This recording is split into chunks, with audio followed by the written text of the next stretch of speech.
Bienvenue sur ma chaîne YouTube. Aujourd'hui, nouvelle vidéo et on va parler du tendon d'Achille. Ça embête tous les coureurs et pour ça, nouvel invité. Aujourd'hui, je reçois Kevin. Il est kinésithérapeute et en plus, il est passionné de course à pied, de trail. Donc c'est parfait. Let's go!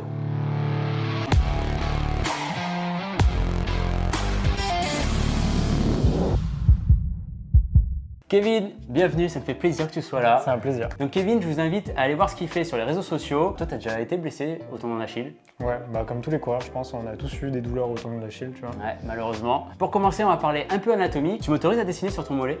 Ouais, tu peux y aller. Allez, go, on vous montre ça. Ici, vous avez le tendon. Il vient s'insérer sur le calcanéum. Là, il est en noir. Et en fait, ce tendon, il relie le mollet, le muscle du mollet. Ce qui compose le mollet, il y a le jumeau externe, le jumeau interne et en dessous ces deux-là, vous avez le solaire. D'accord? Donc il y a trois muscles qui composent le mollet. Quand vous sautez sur la pointe de pied, vous utilisez vos mollets. On regarde la contraction, hop, pointe de pied. Ok? Et c'est à force de solliciter ce tendon en course à pied qu'il peut y avoir des douleurs et altérer la structure du tendon. Sur ce beau dessin, je vais vous montrer où vous pouvez avoir mal. Il y a des gens qui ont mal vraiment ici, là, sur l'insertion derrière le calcanéum. Il y en a d'autres qui ont mal vraiment ici, sur le corps du tendon, corporéal, vraiment en général à cette hauteur-là.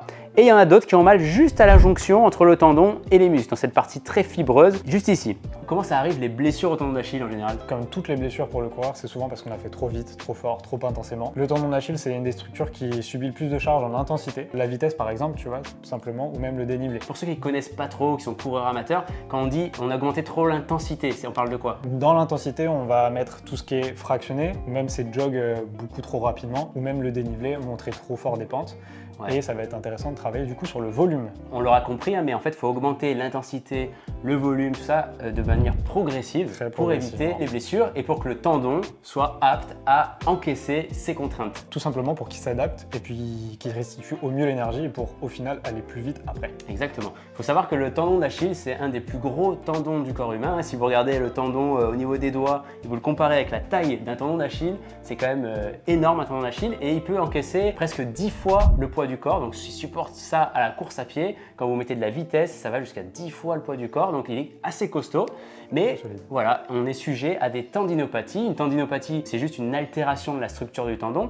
Avant, on disait que c'était une inflammation. On parlait de tendinite. Hein. Ouais. Voilà, c'est pas une inflammation, c'est vraiment une altération de la structure et une désorganisation fibreuse. En ce moment, on parle beaucoup de la place du renforcement dans les tendinopathies d'Achille. Le renforcement musculaire pour le coureur, de manière générale, c'est sous-estimé. Quand ça va bien, on le sous-estime et quand ça va pas bien, on en fait souvent peut-être un peu trop, même des fois. J'ai mal au tendon d'Achille, qu'est-ce que je fais? La première étape, tout simplement, ça va être déjà d'aller consulter un médecin, voir s'il n'y a pas de trucs plus graves, tout simplement. Après, d'aller faire nos séances de kiné et pourquoi pas aller faire un examen complémentaire comme une échographie par exemple. Voilà, souvent on fait trop d'examens complémentaires. Hein. Si on a mal, si on a des douleurs, peut-être que l'examen avec son kiné, son médecin, ça suffira à diagnostiquer une tendinopathie. Et si on juge nécessaire, on va passer souvent une échographie en général pour les tendons. Bien souvent, la plupart des temps, les gens sont surmédicalisés. On a trop d'examens et on se concentre que là-dessus, alors que le plus important, c'est les sensations, l'examen clinique, qu'est-ce qu'on retrouve à la course et avec le kiné. C'est ça qui va primer. Il y a un truc que beaucoup font, c'est le repos complet. Et ça, c'est pas bon. Quand vous avez une tendinopathie, en fait, ce qu'il faut, c'est de décharger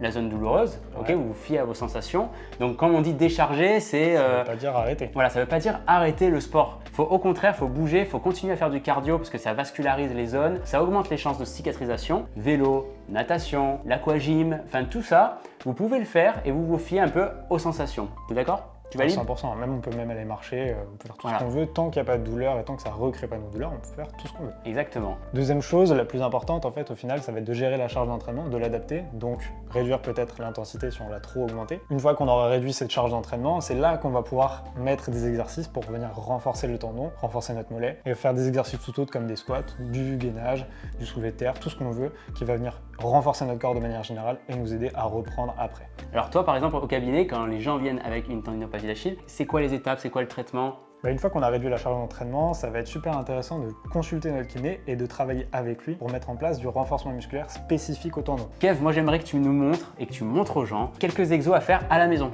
À la maison ou avec votre kiné, mais des trucs, des petites solutions comme ça, des petits exercices. Possible? Bien sûr. N'oubliez pas de vous abonner juste en dessous. C'est là-bas? Non, c'est là, je crois. Je sais pas. Reste Ça, là-bas, ça- reste là-bas. Vous abonnez juste en dessous, quelque part par là. Pour nous, créateurs de contenu, c'est vraiment d'un grand soutien. Merci. Niveau renforcement musculaire, ça va être super important de venir travailler dans 2 positions. Genou fléchi et genou tendu, on verra après en étant debout. Ça peut être très intéressant déjà de commencer à venir travailler sans charge, comme ceci. Et très rapidement, on va venir mettre de la charge, par exemple avec un élastique qu'on vient coincer au niveau de la pointe des pieds et qu'on met au-dessus du genou. Du coup ici on va venir par exemple se mettre en isométrique dans un secteur où on est plutôt douloureux. Comme ça on va venir gérer notre douleur au fur et à mesure. Moi ce serait plutôt dans une position haute, pour certains ce serait plutôt dans une position basse. Ça c'est un exercice qu'on peut faire entre 20 et 45 secondes. On essaierait de le répéter peut-être 5 fois d'affilée en faisant plusieurs séries par jour, ça peut être super intéressant. Et après, on viendrait mettre de la contraction dynamique en étant ici comme ça. S'il y a des tremblements, c'est pas grave. Vous pouvez rajouter des poids, des disques sur votre genou par exemple quand vous êtes assis. Et puis après, même debout, quand tu vas montrer, Ouais. on peut rajouter de la charge, des barres. Il ne faut pas hésiter à mettre des contraintes. Ça va être même beaucoup plus intéressant en passant debout. Ouais. Pour l'exercice debout, tu vois, genre, je vais avoir besoin d'un appui parce que j'ai pas trop d'équilibre. Du coup, Vas-y. je vais me servir de toi. Et là, tu vois, on reprend le même principe que tout à l'heure. On peut venir sur une contraction isométrique. Ok, Voilà, on tout reste simplement. statique sur la pointe de pied. Voilà. Et on Ok. peut aussi le faire sur 2 pieds si c'est trop douloureux. Ouais, On peut gérer la charge en se balançant de droite à gauche, ok, tout simplement. ouais, Et ce qui va être intéressant aussi, c'est de venir chercher du coup de la contraction dynamique. comme ça. d'accord. Dynamique à commencer sur 2 pieds peut-être. Oui, Ouais, on effectivement. commence sur 2 pieds et puis après petit à petit venir mettre Chercher sur un pied. Et potentiellement aussi prendre du poids, par exemple avec une kettlebell ou une barre. Une fois qu'on a fait tout ça, qu'est-ce qu'on peut faire d'autre? Bah, ça peut être super intéressant de venir chercher plus d'amplitude, tu vois. Plus d'amplitude. Plus Allez, d'amp- et avec ça, Il a toujours une solution. est-ce qu'avec ça- ça tu peux le faire? On va Il prend des essayer. risques, il prend tous les risques pour vous. On va Allez, essayer. vas-y, je te le Tu vois, tiens. Si tu me le tiens bien, ça me va. Et là, on va venir chercher en étant beaucoup plus bas. Voilà, vous voyez que là on dépasse l'horizontale, donc l'amplitude du tendon est beaucoup plus grande et c'est beaucoup plus dur. Ok, j'ai fait mes contractions isométriques, j'ai fait mes contractions dynamiques, je suis sur un pied, j'ai augmenté les amplitudes, qu'est-ce que je peux faire d'autre? Bah, maintenant, on va faire une contraction qui est similaire à la course à pied. La contraction. Pliométrique La bosse. Donc du coup on alterne ces phases de contraction. Ouais. Vas-y, alors qu'est-ce qu'on peut faire en pliométrie? Un truc tout simple, gratuit et qu'on peut tous faire. Des petits sauts sur Si place. c'est gratuit, je le fais aussi. Vous Et pouvez après, le faire, du coup, on peut le faire sur 2 pieds et sur un pied. c'est beaucoup plus dur. Ça, c'est vraiment la dernière phase de rééducation. Ok, maintenant on a quelques idées de renforcement pour ce tendon, on sait quoi faire. Qu'est-ce que je fais pour reprendre? Parce que c'est ça aussi qui est délicat, c'est comment je reprends la course à pied progressivement. Bah, l'idéal, en fait, c'est de se faire accompagner déjà par un kiné formé potentiellement en course à pied. Déjà, il faut savoir que c'est pas binaire, c'est pas on a fini le renforcement, on commence la course. Ouais. Donc ça peut se croiser. C'est même très intéressant de le croiser pour vasculariser aussi, comme tu l'as dit. Et dans un premier temps, déjà, ça va être de reprendre du volume et de la fréquence. Donc s'entraîner très souvent et pas forcément très longtemps. Voilà. Et ça c'est intéressant parce que s'entraîner très souvent, en fait au début peut-être qu'on a peur de s'entraîner très souvent, on se dit bah non je vais faire une fois par semaine. Mais ça en fait c'est pas bon dans les protocoles maintenant qu'on a, hein, notamment on parlait de la clinique du coureur, il y a des protocoles en fait où on va plutôt faire de la fréquence en type d'entraînement, c'est-à-dire qu'on va courir par exemple un jour sur deux, voire tous les jours, un petit peu, pour solliciter le tendon toujours un petit peu pour qu'il s'adapte aux contraintes. Si vous courez une fois par semaine, le tendon en fait il va avoir trop de charge d'entraînement d'un coup. Pic de Et stress. puis voilà, pic de stress et après pendant le reste de la semaine il se passe rien et vous le remettez un pic de stress. Il n'y a aucune adaptation qui se crée donc ça pas bon. Ouais, ça peut être très intéressant même aussi de soit courir par exemple que 20 minutes ou même d'alterner de la marche et de la course. Ouais. Par exemple, on peut courir 7 minutes et après marcher 1 minute. Il y a même des protocoles qui commencent à 1 minute, Ouais. 1 minute de marche, 1 minute de course. Vaut mieux prendre le temps, construire des bases vraiment solides, surtout qu'en plus ces protocoles-là, ils sont accessibles gratuitement sur le site de la clinique du coureur, comme tu l'as dit. Bah, pourquoi s'en priver en fait? Vaut mieux prendre 3 semaines pour mettre des bases solides plutôt que de griller les étapes et de se reblesser et de plus s'entraîner et du coup de pas progresser en fait. Exactement. Là, j'en profite pour rebondir sur un truc super important que moi je dis à mes patients, c'est que comment sont mes sensations? Est-ce que j'ai mal pendant mon entraînement? Non, ok, mais ça veut pas dire que c'est validé. Pour passer à l'étape d'après, en fait, il faut pas avoir mal pendant l'entraînement, il faut pas avoir mal après l'entraînement, 24 heures après, dans les 48 heures qui suivent, en gros, il faut pas avoir de douleur. Et là, ça veut dire que l'entraînement que vous avez fait, eh ben ça, c'est validé, vous pouvez passer à l'étape d'après.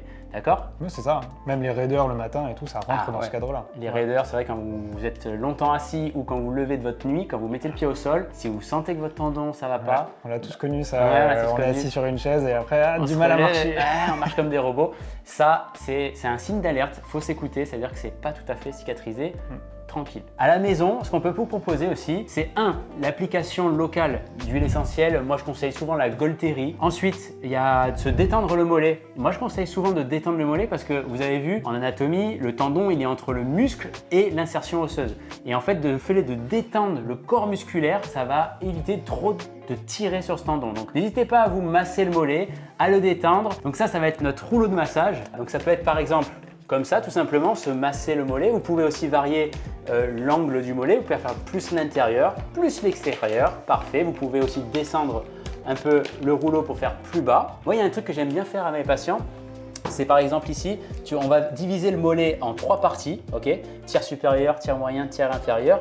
On va venir par exemple écraser, faire un point fixe. Okay, donc là, on écrase bien le rouleau et là, on va travailler des mouvements de flexion-extension en comprimant les tissus ici. Vous pouvez même faire, au lieu de faire flexion-extension, travailler la mobilité de la cheville en allant chercher l'amplitude dans un sens, dans l'autre. Et ensuite, on va passer tiers moyen, on fait la même chose. Tiers inférieur, on fait la même chose. Vous travaillerez la mobilité de la cheville et vous libérez les tissus, les différents tissus entre eux. Ça peut être sympa. Si vous n'avez pas de rouleau, vous pouvez toujours prendre une balle de tennis, par exemple, si vous en avez une à la maison. Ouais. On peut la caler sous le mollet, se masser avec, en faisant des allers-retours devant-derrière ou même des ronds.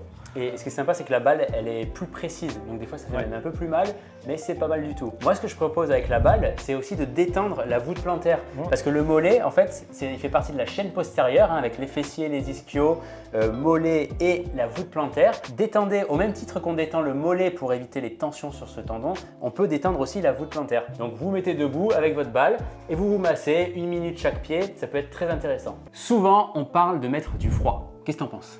Pas forcément, c'est pas forcément l'utilité. L'objectif, c'est vraiment de mettre de la charge et de le renforcer en fait. Ouais, et souvent donc le froid, ça a plutôt tendance à retarder la cicatrisation. Oui, ça vous soulage temporairement de la douleur, c'est un peu un anesthésiant, mais ça ne favorise pas la cicatrisation et au contraire, ça peut la ralentir. Comme les anti-inflammatoires. Qu'on évite. Ceux-là, on les évite. Le froid, on peut le mettre si on a vraiment une grosse douleur, mais les anti-inflammatoires, on évite. Ouais, parce que encore une fois, pour cicatriser, il faut un processus inflammatoire. Et si vous prenez des anti-inflammatoires ou vous mettez trop de froid, voilà, on casse ce processus inflammatoire et du coup, la cicatrisation est retardée. En traitement kiné, on pourra aussi vous proposer des ondes de choc. Qu'est-ce que tu en penses? Les ondes de choc, c'est pas le premier truc qu'on va mettre en place. Au même titre que les injections, les PRP, tous ces trucs-là, c'est peut-être utile, mais surtout en secondaire. Ouais. Je dirais quand même qu'il faut être patient. Tu vois, il y en a pas mal qui, au bout de 1 mois, ils vont vers les injections parce qu'en fait, ils sont juste pas assez patients. Des fois, ça peut prendre un peu de temps, c'est pas grave. Et en général, en mettant des contraintes progressives sur les tendons, le processus en fait d'organisation fibreuse se fait sur 1 mois, 1 mois et demi. Donc même en faisant vos exercices tous les jours, c'est pas en 2 semaines que ça va être miraculeux. Il faut pousser à 1 mois, donc 4 semaines, 6 semaines, et là, on verra peut-être les bénéfices et on pourra éventuellement adapter la prise en charge. Ça peut être intéressant de voir aussi un podologue, par exemple. Ouais, le podologue, ça peut être très intéressant sur le court terme. Par exemple, si on a une course dans pas longtemps et qu'on a des douleurs qui arrivent un peu comme ça, on va pouvoir mettre des semelles adaptées à nous et ça pourra nous aider à faire notre course, par exemple. Et des petites talonnettes aussi, rehausser un peu l'arrière-pied pour soulager un peu la tension sur ce tendon. Ça peut être une des solutions aussi à court terme. Ça peut soulager, donc n'oubliez pas qu'il y a cette solution-là. Ok, merci d'être venu, ça m'a fait plaisir. Moi aussi, c'est un grand plaisir d'avoir tourné cette vidéo, d'avoir aidé les gens. N'hésitez pas à vous abonner pour ne pas louper les prochains contenus. N'hésitez pas à aller visiter sa page Insta qui est super. Et puis nous, on se retrouve pour les prochaines vidéos. Ciao!